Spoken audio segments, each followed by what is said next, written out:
Good afternoon, everyone. Nice to have you here in the series of webinars on intermediaries, governance via and by and of intermediaries. My name is David Levy-Faur, and I'm very, very happy to host today good colleagues from Belgium and Basel. First of all, Axel Marx is the Deputy Director of the Leuven Center for Global Governance Studies in the Catholic University of Leuven. Is very active researcher with 80 funded research projects, over 200 publications, consultancy advice for dozens of institutions, government, international organization, a colleague in a EU FP7, I think, was Horizon Europe grant on global governance with Jacine Jordana, and also develop together with Charline an online course on sustainable trade and sustainability certification, which is available freely on the MOOC. All the details are in the bottom of this YouTube, which will be on our website, YouTube channel, really. And let me now also present the new doctor recently from the Oven, Charline Depoorter. She's a postdoctoral researcher and lecturer of Sustainability Research Group at the University of Basel. There she works on the implementation of sustainable supply chain due diligence legislation. We will hear about it today in the presentation. Her research focuses on global sustainability, governance, particular interest in the design and implementation of trade-based sustainability instruments, and focus on tropical agri-food systems such as coca, coffee, and palm oil. I will stop here. She has more credentials, but they will be on the YouTube comment section. And I will say, both of you, the floor is yours. Thank you so much for presenting here. We're happy to have you. So Axel and Charline, please go on. Thank you very much, David. Thank you very much for the kind introduction and for all of you being here online with us today. David invited us some time ago to speak a bit about the work we are doing, where we basically apply the intermediaries approach and framework. And what we propose to do is maybe briefly offer an insight into two applications where we basically currently are using the intermediaries approach to, in essence, try to understand better implementation processes, because that links to our more, let's say, long-term interest in analyzing effectiveness of regulatory governance interventions. And we will delve into two aspects. One is Charline will in a minute present a paper we are doing on the implementation of voluntary sustainability standards, eco-certification systems, eco-labels, which you might have seen before in a specific case study in Indonesia. And we use the intermediaries lens to understand what's going on there, and we'll try to unpack that. Then secondly, I will briefly go into a research project which we are currently starting up, and that uses the regulatory intermediaries framework to look at the implementation of new EU legislation related to due diligence obligations for firms. I will briefly introduce that new research project, unpack a little bit what the due diligence approach is and how a focus on intermediaries can help us understand how these regulations, directives will be implemented. So that's a bit what we intend to do today. And now I'm happy to give the floor to Charline for the first presentation. You're still muted.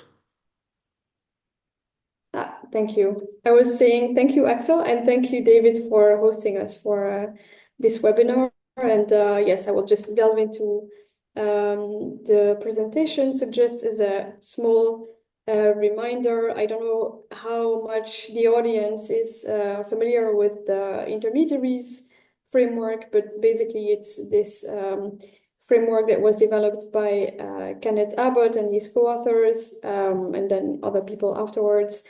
Basically seeing the regulatory process. I'm the afterwards. And afterwards, yes. I'm the et al, you say. Yes, Okay, so indeed. Please go on. So basically seeing that regulatory process not as a two-party relationship between the regulator and the regulatory target, but a three-parties process with intermediaries in between that basically can connect the regulator with the target through because they have different capacities that the regulator might not have, such as access to target or enforcement and monitoring capacities and that kind of things. And so they are brought in the regulatory process to translate the rules from the regulator and bring them to the target and perform some functions in the regulatory process. So this is very briefly the intermediaries approach that we apply in the paper that Axel mentioned and in the project that he will present afterwards. And it's a helpful approach to understand a bit how rules can be implemented and why similar rules can generate different impacts. So basically, we apply this framework in a paper that is still a working paper that I co-authored with Axel and Janne Bimmelmans, another colleague from KU Leuven, basically applying it to the case of voluntary sustainability standards, which is basically the logos that you see here on the screen, just some examples of these voluntary sustainability standards or eco-certification schemes or that kind of things. It's basically organizations that set standards related to sustainable production in terms of environmental, social, or economic sustainability. For example, the prohibition of child labor, for example, no use of pesticides or that kind of things related to sustainable production. And these rules can be voluntarily adopted by producers or other economic actors higher up the value chain. And compliance with these rules are usually assessed by a third-party organization. And upon compliance, the producers receive a certificate and they can sell, in theory, their products for a higher price on markets that value sustainable products. And they can benefit from differentiation by using the labels on these products. That's just very briefly what we are talking about. And in our research, in the paper, we focus basically on one of these voluntary sustainability standards, which is the Rainforest Alliance, which is the logo that you see on the left-hand side of the screen. Just very briefly, yeah, these voluntary sustainability standards, they have emerged mostly in the 1990s. They really started to flourish. There are currently more than 200, even 300, depending on the database, VSS or voluntary sustainability standards active in the world. They are increasingly covering a huge area of global production, especially in tropical agricultural commodity sectors like cocoa, cotton, coffee, or tea, or even palm oil. These sustainability standards are covering sometimes up to 22% of global production area. So they are really, they have become very prominent sustainability instruments in global production chains, especially in the agri-food sector. So because they have emerged, they have gained a lot of prominence. There has been a lot of research about whether these sustainability standards actually have impacts on the ground, whether they actually are effective in generating more sustainable production practices. But so far, the impact literature is very mixed. The evidence is very heterogeneous. We see a lot of positive or negative impacts, depending on the issue that is being measured, depending on the context that we study, depending on the country in which the studies are performed, also depending on the sustainability standard itself that is being investigated. We see a lot of very different impacts, and in general, high heterogeneity in the evidence on their impact. So currently, the research agenda is moving a bit forward to understand why is it that there is so much heterogeneity in VSS impacts, and we are increasingly looking into how these sustainability standards are actually implemented, and hence why we decided to use the intermediaries framework to understand how they are implemented and how the same sustainability standard, the same VSS, can be implemented by different intermediaries and generates potentially different effects. So just a quick introduction into the different types of certifications that these VSS organizations provide. You have the basic intuitive type of certification that is individual certification, where basically VSS are issue a certificate directly to producers. There is one producer that decides to become certified to comply with these sustainability standards. And the relationship is quite direct, but then you also have these group certificates. And this is where it gets a bit more complicated. So you basically have, especially in tropical agri-food production systems that are dominated by smallholder production, it's very difficult for individual smallholders to adopt VSS. Comes with a lot of costs. They don't necessarily know about them, etc. So very often in these types of production systems, you have one actor higher up the value chain, like a buyer or a processor, for example, that decides to adopt the VSS and commit to sustainable production practices. And then they organize smallholder farmers or producers in the fields according to these production requirements. And this is what we actually look in our paper. It's a specific type of group certification. We study it in the context of Indonesia, in the cocoa sector. Indonesia is the third largest cocoa producer in the world and has production of cocoa that is dominated by smallholder production. And there is certification by the Rainforest Alliance trying to make the cocoa production in the country more sustainable. And in particular, we identified 3 main companies that are actually the certificate holders or the adopters of Rainforest Alliance as a VSS. These are Mars, Cargill, and Olam, and they basically take up their certification and then commit to organizing their producers, the suppliers from which they buy the cocoa in the fields. So we applied the intermediaries approach to this case, and we basically conceptualize companies, so these 3 companies that we identified as intermediaries that basically ensure the implementation of Rainforest Alliance production requirements by the farmers in the field. And the farmers in the field are here conceptualized as the regulatory targets because they're the ones who have to in the end, implement these sustainable production practices. And so the way that companies can ensure implementation of these requirements by farmers is through 3 pathways that we identify and that we are here also building on previous work that we've done on implementation and based on compliance literature. And these 3 pathways are enforcement, incentives, and capacity building. So basically, these companies can play some kind of a function of enforcement in the sense that they can conduct internal monitoring and perform compliance assessments on farmers to make sure that they implement production practices according to the rules of Rainforest Alliance. They can also provide a cash premium and other types of incentives to farmers to make sure that they are rewarded and encouraged to comply with these sustainable production practices. And then they can also provide capacity building in the form of trainings or other awareness-raising activities to farmers to make sure that they know exactly what the rules are about and how to actually provide them with the technical knowledge on how to implement these rules.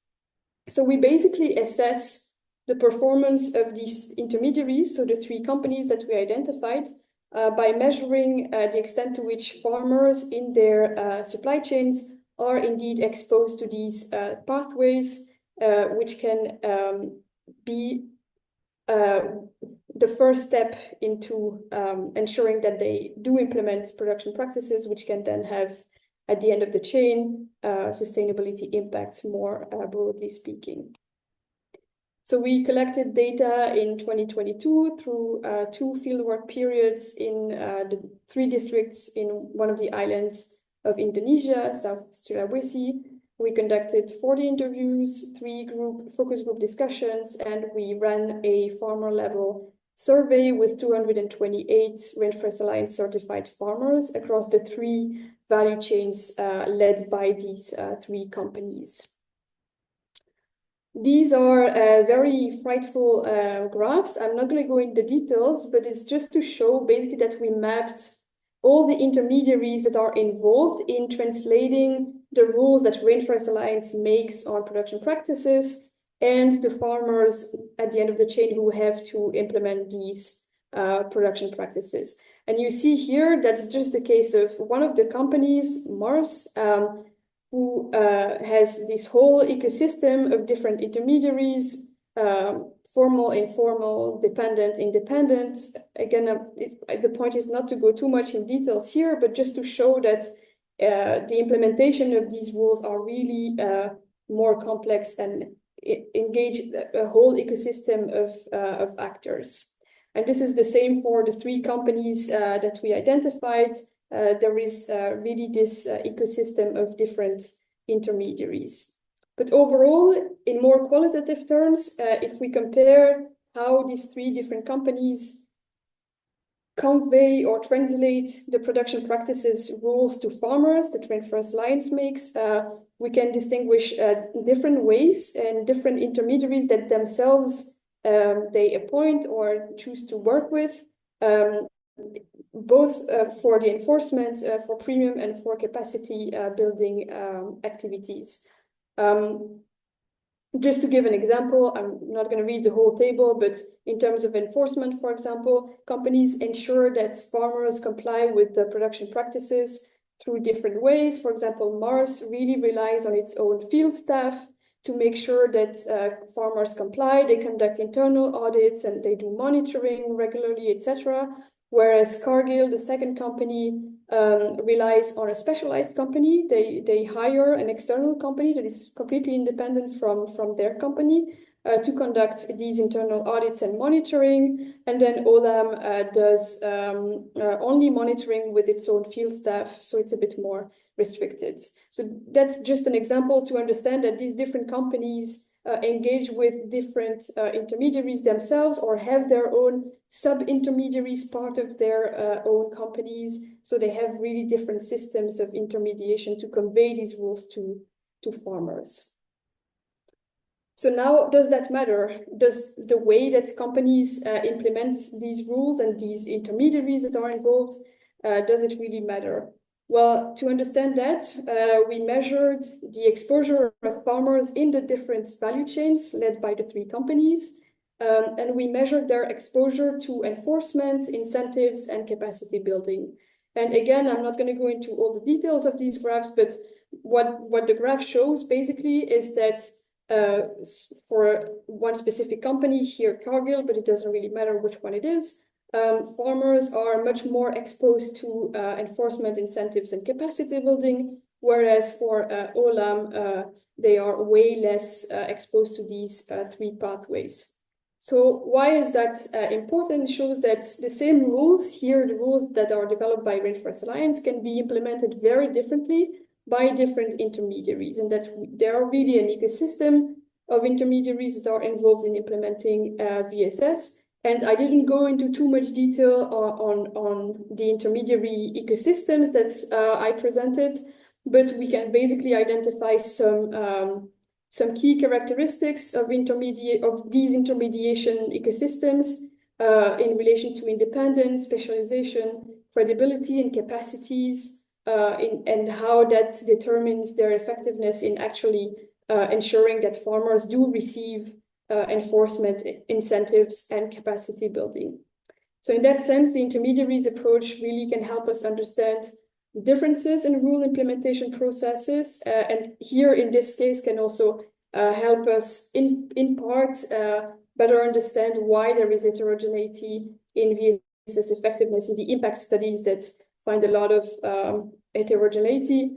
Part of the reason might be that even the same VSS can be implemented very differently by different intermediaries, and that has an impact, of course, on the ability of farmers to implement these practices, and hence the sustainability impacts more in the change a bit further. So that's for this paper. I'm really happy to take any questions, but I will give the floor to Axel now. All right. Thank you very much, Charline. So that's one area where we apply the intermediary framework. The second we briefly want to introduce is a new project which we kicked off officially December 2024 on what we have labeled moderating due diligence through intermediary engagement. And that's actually a joint project I'm doing with colleagues at KU Leuven at the HIVA Institute, the Research Institute for Work and Society, and colleagues at Ghent University on both from law as well as political science. And here we focus very much on a new development, maybe in regulatory governance. Charline, you can show the next slide.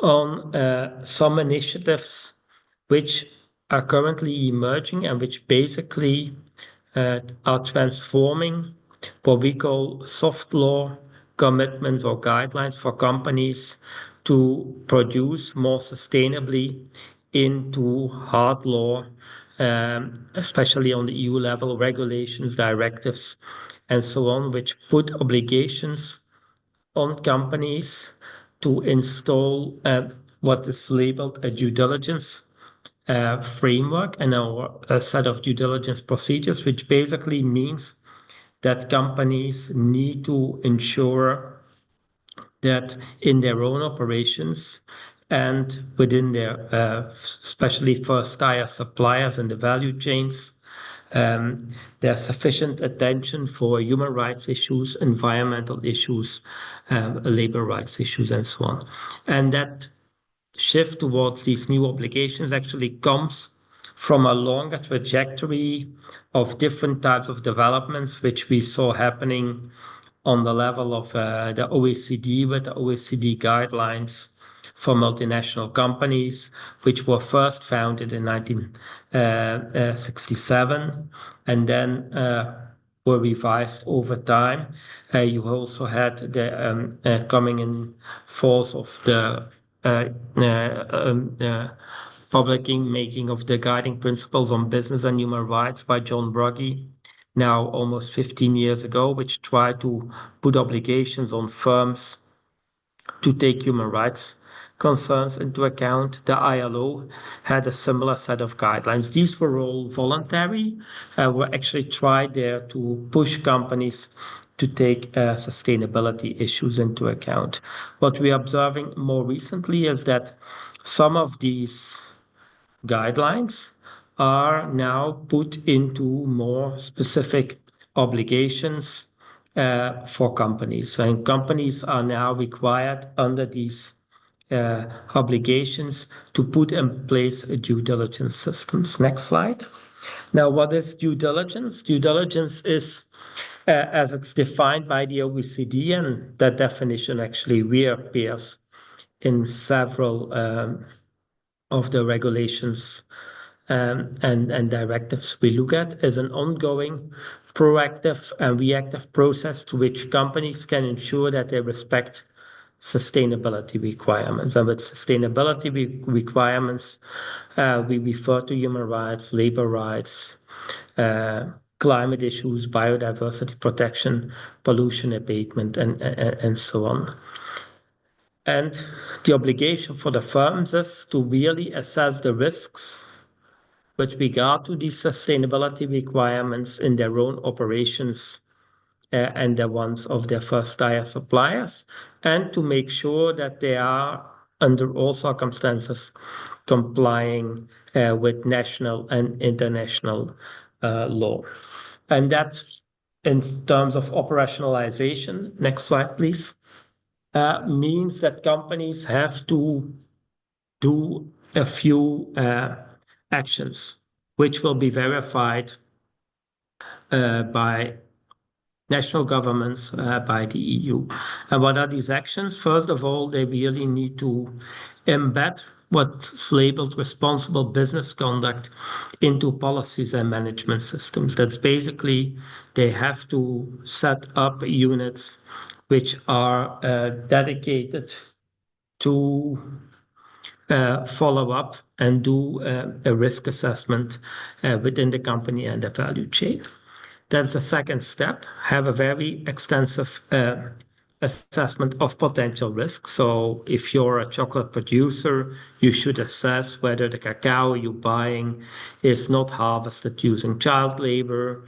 If you are a textile producer, you have to make sure that textiles are not produced in extremely polluting circumstances and these types of things.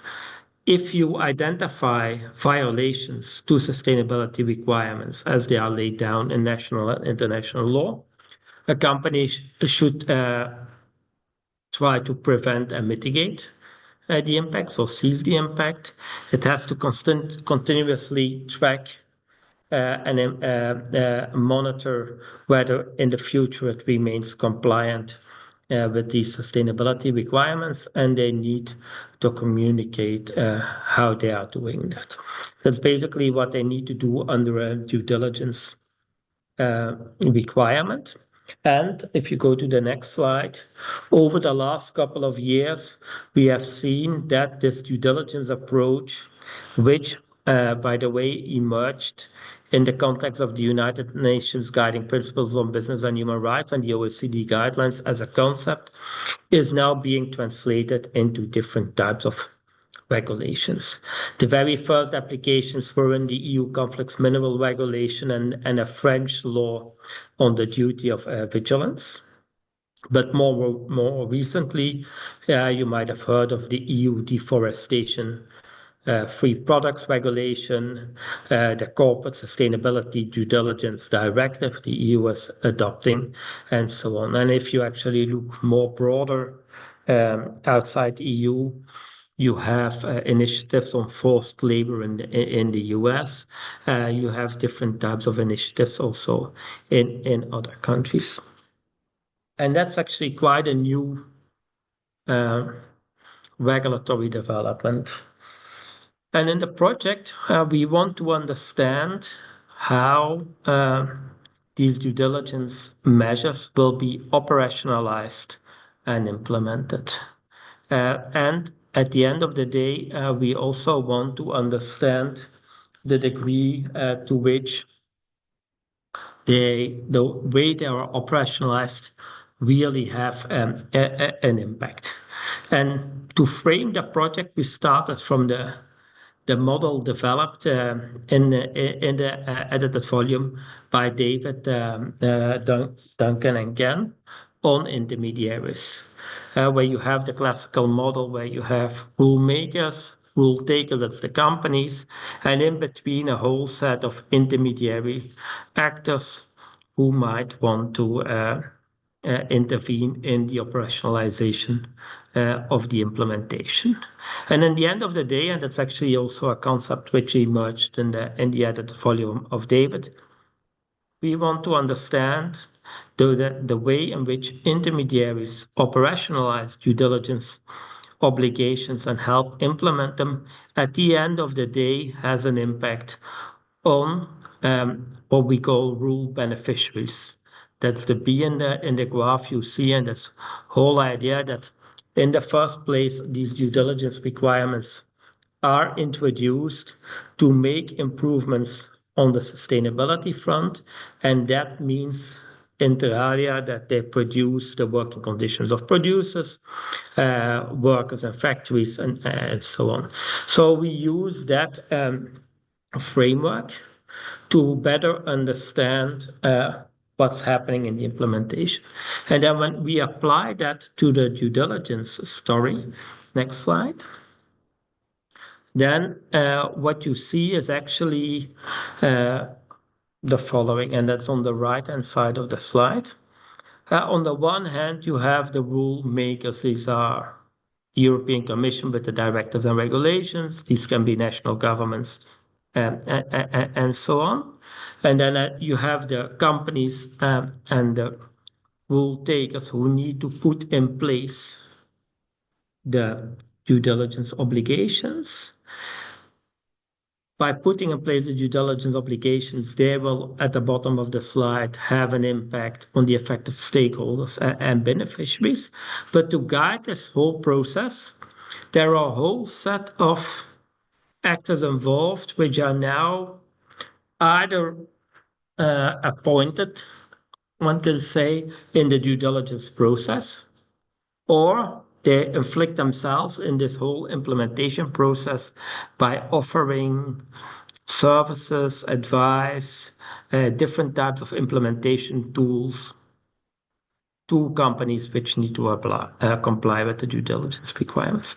And in the very first instance, what we have done is start to map out these different intermediary actors. And in the little circles, you see some of the actors we will be more closely focusing on in the research project. These include consultants, these include law firms, trade unions, government agencies, voluntary sustainability standards, of which you just heard Charline talk, NGOs, business associations, and so on. And they are all developing what we call repertoires or series of actions which try to help companies implement the due diligence requirements. And in the end of the day, the different ways through which companies start implementing due diligence requirements, and that's our hypothesis, is that will affect what the impact will be on the beneficiaries. Next slide. So at the end of the day, what we try to do with this project is to figure out the different due diligence rules which are emergent, try to identify the different actions and what we call repertoires, which means actions on the one hand, and the narrative intermediaries develop on what should be done in terms of implementations.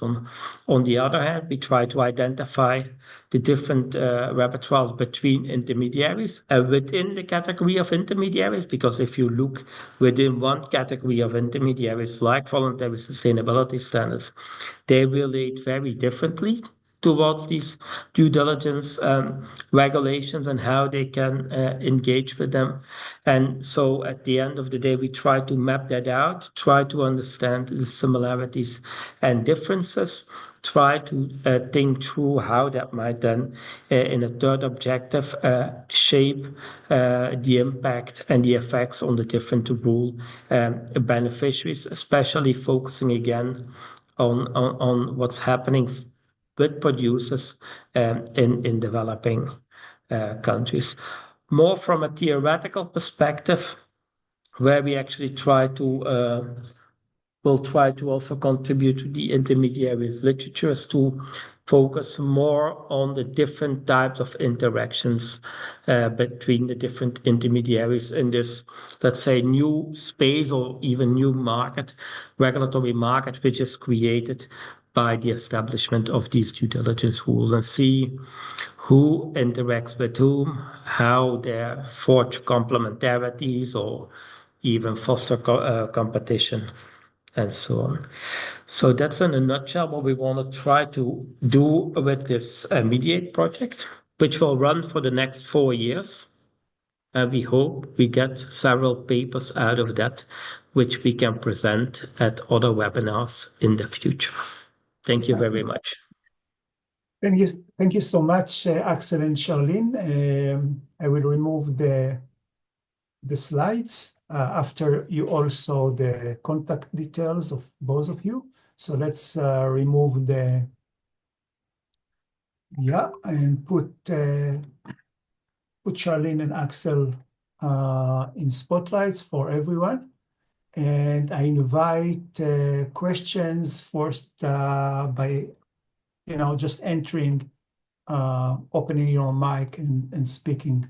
We are a small group, no need for strict rules. So Amit, did you want to ask Dieter? Who else? Yeah. So should I go ahead or? Yes, please. Okay, thank you. This is fascinating. And I was wondering how you see this connect to what's known as management-based regulation, basically, where due diligence is transposed to management's requirements to do risk management, etc. Personally, I'm a member of the OECD expert group on responsible business conduct and AI. And so this group tries to integrate AI life cycles within responsible business conduct. And one of the core issues is more maybe legalistic, is foreseeability for due diligence. You need to assess what type of negative impacts can happen or positive impact. That's just as a comment. And in the chat, I put, I think, an interesting piece coming from corporate law about the problem with accountability of these intermediaries. Some of them are regulated like lawyers, but others less so. And anyhow, two observations, comments, looking forward to your results. Thank you.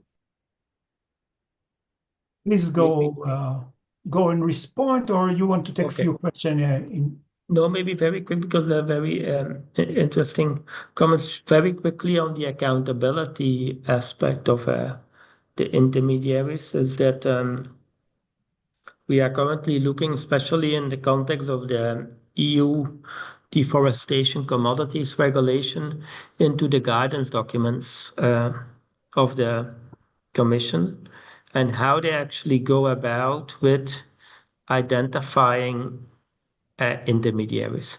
Because if you look at the regulation itself, does not talk much about intermediaries. There will be a competent authority in the member state who needs to follow up on the reporting and so on. That's the official side. On the other side, we know that many consultants, voluntary sustainability standards, are catering to companies to actually strengthen their management practices to show that they're compliant with due diligence. And the interesting question there is how is the Commission and their guidance documents responding to that development? And one particular aspect there, which is interesting, is that when we open up the box of the voluntary sustainability standards, and Charline showed a graph and also the figure with the many labels, is that, of course, these voluntary sustainability standards, they differ a lot in terms of their effectiveness, their credibility. In other words, they differ to the degree to which they can be a positive intermediary in contributing to the objectives of the regulation. And in order to distinguish the different VSS, there is no international framework which would say recognize credible from non-credible systems. So the Commission is dealing with that in the guidance documents. And there it's interesting that they're actually developing frameworks to identify aspects to which standards need to adhere if they want to be considered as a credible part of the risk assessment procedure. So there's accountability to a degree built into the regulation, but it will still need to be, let's say, observed how that will be further strengthened by the procedures the different EU member states will set in place for the implementation. Thank you so much. Charline, do you want to add, or shall we go to Dieter? Yeah, just a small comment on top of what Axel already said. I think what we also observe in terms of accountability or liability even is the fact that VSS, for example, we might have expected them to push for the regulation to recognize them as like green lanes. So for companies that are certified, that means that they have a green lane to the EU market and comply fully with the regulation. But that actually these VSS, they do not necessarily want that, and they did not push for a green lane for liability reasons, for accountability reasons, because they do not want to face the legal risk of non-compliance. So the liability stays on the company's side. Thank you so much, Dieter, and then Jay. Yeah, thanks a lot. Very interesting research. Having been in the early stages, part of the discussion on intermediaries, it's nice to see how this is all translated now in quite a solid research. One simple question, Charline, how relevant are the premiums in these rainforest certifications, $100 and $70 Mars versus the other two companies? I was just sort of like a little bit puzzled, given that it's only 22% apparently of coverage. Is it relevant for the recipients, this money, or is it basically not so relevant in terms of a monetary incentive? And then I have another question. Yeah, very relevant question. So we observed as well heterogeneity in how the companies actually implement these premiums. So under Rainforest Alliance rules, there is a premium that has to be $70 per ton, so that companies need to pay to the farmers. But actually how they implement this varies a lot. There was only one company that was actually complying with this requirement and actually giving the required premium. And another company was actually negotiated with Rainforest Alliance to give the premium not in cash, but rather in kind. So giving the equivalent, but to farmers, but in for example, fertilizers or equipment for agricultural production. So whether it's relevant for farmers, we actually saw that the farmers that do receive the premium in cash, the $70 per ton, they actually comply better with Rainforest Alliance production requirements, whereas the other ones have lower compliance levels. So whether, of course, there we could not prove causality. It's just a correlation for now. But also from our qualitative work with the focus group discussions that we conducted, the many interviews that we had with farmers, the ones that do receive the cash premium actually feel much more empowered as well to make decisions on how to allocate this extra money, whereas the ones that receive in-kind premium feel a bit more constrained in their choices. And then a lot of them actually also experience some issues in how they receive these in-kind premiums, because you actually see a lot of leakage with some people capturing these in-kind premium, keeping the fertilizers, not distributing them to farmers and that kind of thing. So yes, I would say it is, from our fieldwork in this specific case, yes, it was relevant. Maybe it would help if you would give the price without premium, so also to see how much of a top on top the premium actually is. Exactly. But this was additional great information. Thank you.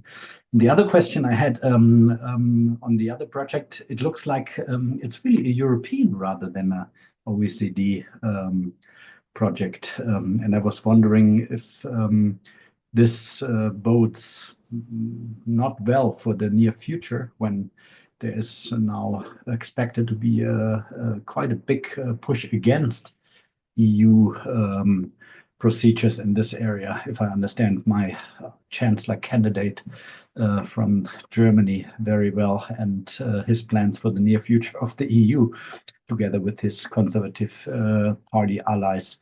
So I was wondering how, in which ways do you expect there's actually a push against these sort of like beginnings of due diligence rules that are a bit more abiding? That's an excellent question, and we also observed that. And you might know that very last minute, the EU deforestation regulation proposal what they tried to change it in the European Parliament under pressure from Germany.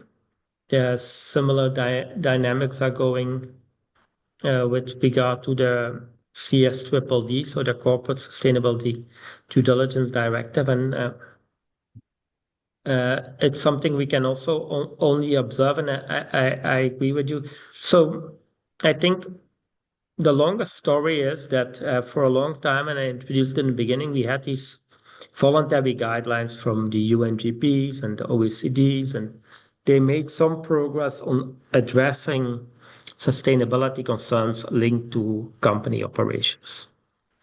But then for a longer time, it emerged that some companies are making progress in this front, but the large majority, the silent majority, is not doing much. That actually triggered the French government to put out a law which focused on the large companies to really clean up their act, especially with regard to human rights, to address these issues and so on. The French law triggered an initiative in the Netherlands and in Germany. Then there were debates coming up in Belgium, in other EU member states. So you had a whole dynamic. And from, let's say, the perspective of people following CSR, responsible business conduct, there was a momentum created to actually, in a way, scale up and transform these commitments into hard law. And actually, I think for quite some time, there was not really the belief that it would really materialize. But all these factors coming together did materialize in the development and the adoption of these new rules. And what we are seeing now, actually, within a couple of months, we see a reversal of all these dynamics. You have the Draghi report, the different election results around the world. There's a very big push against regulation, and all these things get questioned again. And how it will play out, we don't have a crystal ball, but I'm actually very skeptical. Even if we keep the regulations in place, the big question will remain on how much they will foster change within companies to really address sustainability concerns. And in the end of the day, the regulations might remain in place, but they actually might only result in certain reporting requirements, which companies actually quite easily might comply with, but which do not translate in any way to an impact on the ground. That's actually one of the reasons why we included in this project this idea of what will be at the end of the day the effects for the intended beneficiaries. Just as in the case with what Charline presented for VSS in Indonesia, at the end of the day, what they try to achieve with these regulations is also to improve the livelihoods of people in developing countries. If you read the website of the European Commission on the directive, it's very explicitly stated that one of the intended objectives there of the directive is to contribute sustainable development goals, to contribute to addressing all types of socioeconomic issues in developing countries. And that will be actually the big test whether they will be able to achieve that. But I agree with your observation. I'm actually quite skeptical on how it will play out in the next couple of years. Thank you so much. And Jay, please. Hi. Thanks to both Charline and Axel for such interesting presentations. I was just wondering, how best can intermediaries build credibility with both targets and regulators, especially in cases where there isn't a direct financial incentive for the targets, for example, as in the Indonesian case. So how does a voluntary standard setting agency build credibility with the people it needs to work with? You want to go first, Charline, or you want me to go? Go ahead. It's an excellent question, Jay. So I think how they do it is or how they should do it is to ensure that the people they are certifying, in the case of Charlene's example, reap the benefits of certification. And with that, we mean that they, in the case of producers, have additional income, which we just discussed, or very importantly, they get access to markets which they would previously not have, and so on. But to be very honest, I think, and Charline can talk more about that from our field research, is that it's not necessarily the producers who reach out to VSS to get certified and try to maybe enter sustainable value chains, but it's often upstream actors which require producers to be certified. And there the whole question of credibility more relates to the interaction, for instance, between traders and VSS rather than producers and VSS. So that's one part of the story. Now, a bit broader, for VSS, the credibility issue is a big thing, because as Charline showed, you have hundreds of labels out there. And in order to get a legitimate part of the market, they need to make sure that they are recognized as a credible label, so that they do not contribute to greenwashing, which might at the end of the day undermine their operations. So they actually do quite a lot of efforts to become credible. And there's an organization called the ICL Alliance, which has set up a number of credibility criteria to which VSS should adhere if they want to be considered credible. And that has to do with how they set standards, that has to do with how they monitor, that has to do with how transparent they are, how many public documents they make available, and these types of things. So there are different aspects related to the credibility question. Charline? Yeah, just to add up on this, if we talk about credibility of intermediaries regarding the targets, so in the case study that I showed for farmers, we did observe that trust is a really important element. So the fact that these intermediaries are considered as knowledgeable, legitimate, and have close relationships with farmers has been identified as a key element for credibility and further down the chain for farmers to effectively implement the requirements. Now, if we talk about credibility of VSS, as Axel was saying, there are some guidelines now on how VSS can be recognized as credible based on a series of guidelines, etc. But we also have to remember that VSS as organizations always face trade-offs with adoption, in the sense that, yes, they want to be credible, of course, and that goes with having stringent requirements that are that aim to improve sustainability on various dimensions, and have credible systems in place to ensure that the requirements are indeed implemented, etc.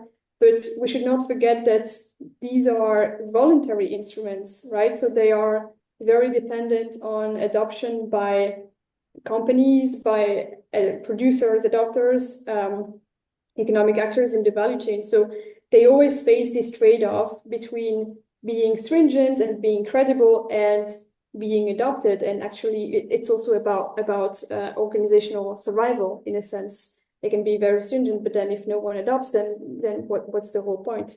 So there is research as well about that, on how some VSS have started very low standards, and then through having a foot in the door, they can increase their stringency more and more, because then companies that are already seeing the benefits of certification, etc. So there is some research about that as well. But we have to remember always this trade-off between adoption and credibility and stringency on sustainability goals. Thank you so much. More questions, or shall I go with my own? If not, let me thank you again for the presentation. I was struck by the network of intermediaries that appears in both papers, both analysis. And this network of intermediation might be the focus of further theoretical analysis in the future. So you use the word ecosystem, and in another place, a repertoire of due diligence intermediaries. And I think those different networks function differently. They have different purposes, say trust or monitoring or enforcement, if we go to according to the public policy lexicon and so on. So this is where we might want to think about intermediaries instead of single actors on a network, and then the division of work. And it's really a regime of intermediations that exist in the two places. Another thing that occurred to me while thinking about your both topics and the presentation is how to connect it to the question of self-regulation or market-based regulation, so I think this intermediation kind of legitimize, maybe make the self-regulation more functional, more trustworthy, and it returns the legitimacy of a space of self-regulation within this growing intergovernmental and governmental action. So intermediation in a way is about a purpose, is building a governance structure, global governance structure, which fits the ideas or the interests, both ideas and interests of say, Western dogma on what is good governance, or what is feasible to achieve in the social and ecological sphere nowadays. But the paradox is that I don't know if you can see it in this case, that the intermediaries are also a solution, but they create the problem of trust. So they allow for another layer of state intervention vis-a-vis the intermediaries, the functioning of the intermediaries. So this is my two cents. Thank you very much, Dave. If I can maybe add one little element to this network of intermediaries, especially in the new project we are starting up, I'm very interested to see how the evolution of the intermediaries are in the next couple of years. Because here we have a nice case where you have a rather new set of regulations coming into place relatively at the same time, and we see several intermediaries popping up in the regulatory space to play a role. Now, some of these will compete with one another. They have very different frameworks on what needs to happen. Some might complement one another, but you have these interaction dynamics going on. And it would be very interesting to understand over time which intermediaries will dominate the intermediary space, and how we can explain that. So my hypothesis is that actually some of the intermediaries which are now out there will become more dominant in the regulatory governance model on which these due diligence regulations are based. Excellent. It's time to finish. It was very, very good. Thank you so much, Axel and Charline. Looking forward to continue our discussion. Thank you so much, Dieter and Ophir and Rennie and all others there, including Rotem that I didn't mention before. See you in the next webinar. Join our YouTube channel, subscribe, and see you soon. Thank you very much, David, and thank you all very much. Bye-bye. Bye.